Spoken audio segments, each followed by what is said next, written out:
Now let's take a look at the bigger picture. Ryan Payne's with me, President, Payne Capital Management. Ryan, glad you're with us. You've always been somebody who looks for great opportunity in the market. You always say if you used to love the market, you must really love it now, down 35%.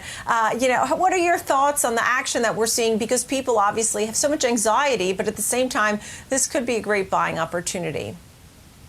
Yeah, you took the words out of my mouth, Nicole. I think you probably knew I was going to come on here and be bullish. I can't help it. It's my nature. But no, in all seriousness, I think what you have to look at right now is we're getting to a point, this is my third bear market, and you're just seeing a lot of panic selling going on. I think a lot of big hedge funds have been unwinding trades that haven't gone well, so they're selling there. They're selling pressure on margin calls right now, and anecdotally, there's a lot of retail investors, I know in our own practice, people have sold because they just can't take it anymore. And typically, trying to call a bottom is nearly impossible. I think there's just too many variables right now because we just don't know how long it's going to last until the coronavirus actually fades. But what I would say is, number one, anytime you have panic selling like this as a longer-term investor, it's been your best buying opportunity, bar none. These are always the best times to be adding capital. Secondly, I think the one thing, a lot of mistakes investors are going to make here are thinking, well, let me wait till the news gets better. But I think what we have to remember is historically, the market tends to recover way before the news actually gets better. In fact, if you look at it historically, when earnings estimates come in about negative 5%, at that point, about 50% of stocks have already bottomed. So I think that's one thing to keep in mind here. If you're trying to hold your positions and you're thinking, I'll get out and maybe try to get back in later, that's kind of a dangerous game to play. Yeah, well, that's really trying to time the market. I mean, I know you wouldn't recommend that. You just said it, saying the phrase, that's a dangerous game to play. So, you want to be invested in good companies. What kind of levels are you watching as far as the swings that we've been seeing? Because they've been so dramatic. Everybody was watching 2351 on the S&P 500. I mean, that was sort of a key level. We broke through that on the downside. So with the swings, first of all, are they really justified? And where do you think are some good entry points so people can maybe do some dollar cost averaging? They want to put some money to work, not all on the same day, but maybe a little at a time. What kind of levels are you watching? Well, I think right now we're at a double bottom. If you look at where we were on Christmas Eve of 2018, wasn't that long ago. If you look at the S&P specifically, we're at those levels now. Now, some indexes have already exceeded that. They're actually down further than that right now. So there's a good chance we could hold these levels. But again, my crystal ball is no clearer than anybody else's right now. But I do think asking about buying, everywhere in here is a good place to buy as long as you're dollar cost averaging. You're staying diversified. Like with my clients, for instance, we're taking profits on the bond side and we are adding to our equity positions. But again, that's a long-term game plan. And I don't think there's any specific level in here that's going to be better than any other one, or if it goes lower, it's better. But I would start dollar cost averaging here. I still think retrospectively, when you look at this, companies are getting really, really cheap. And you got to remember right now, we've got a temporary stoppage in demand, right? At some point here, the switch is going back on, that economic engine's going right back on. And when it does, it's going to come back with a vengeance. So I suspect the market's going to react the same way. Right. You do like financials, right? That's one area, one sector, excuse me, in particular, that you seem to like. I know they've had a volatile time as well. Your thoughts?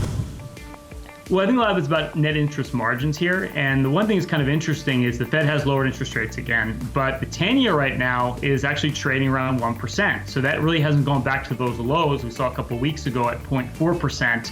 So if that yield curve starts to steepen, and I think it will, especially as we see growth around the world reaccelerate here, that's going to be amazing for net interest margins of the banks. And if you look at like JP Morgan right now, it trades like 9 times forward earnings, and not to mention getting paid really well at the dividend yields right now. In fact, right now, when I look at my portfolio, it's the first time I'm selling bonds, and the yields on our stock portfolio are actually higher. So I really do like the financials here. I think they're really well positioned, especially as we see that reacceleration of growth right now, or not right now, or when it happens. So I do really like financials here. So do you like the big banks better than, say, regionals or brokers or whatever? I mean, are you looking at the big money center banks when you're saying financials? I know you're not talking fintech. I mean, what are you really talking about as a group so that people can understand where to invest? Sure. I think the big banks look great here. The regionals are a good play as well because a lot of their profit comes from net interest margins as well. So I think the pure banking plays, whether it's large banks or smaller banks, are both going to be a good place to be here. But I think one thing to keep in mind here as well is I'm a big believer in indexing, especially right now, because we don't really know what companies are going to be the best companies when all this shakes out. In fact, there's a lot of smart CEOs right now that I'm sure are looking at acquisitions. Not every company is going to make it. So I think the smart move here is if you like banks, buy the ETF, and then you can see which banks are going to really survive this thing or they're going to thrive when this thing is over. And because they're capitalization weighting, they're really going to move to the top of the index. So as opposed to trying to pick individual names here, I think buying the sector here is a better way to play this right now. And what about emerging markets? Ryan, that's something else that you had on your list. You're keeping an eye on emerging markets. I know China's something that you're watching. Tell us a little more about that investment play. I think right now as well, which probably seems like after a decade of underperforming, and I've been on your show preaching emerging markets, international markets for a long time.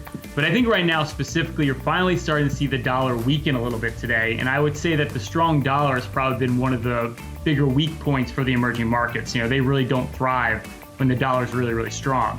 So I think the dollar can come down here a little bit. And I do think that there are other countries that are more well capitalized than our country. Look at Germany right now in the developed markets.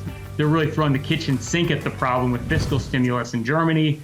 I mean, China has a much better position to weather the storm than we do. I think a lot of the foreign names in emerging markets are actually going to end up outpacing us on the way out of here. So I'm very bullish on the emerging markets specifically and developed markets as well. And they trade a lot cheaper than the U.S. All right. Well, good luck with all this strategy. I like it. Ryan Payne, wonderful to see you. President, Payne Capital Management. Thank you so much.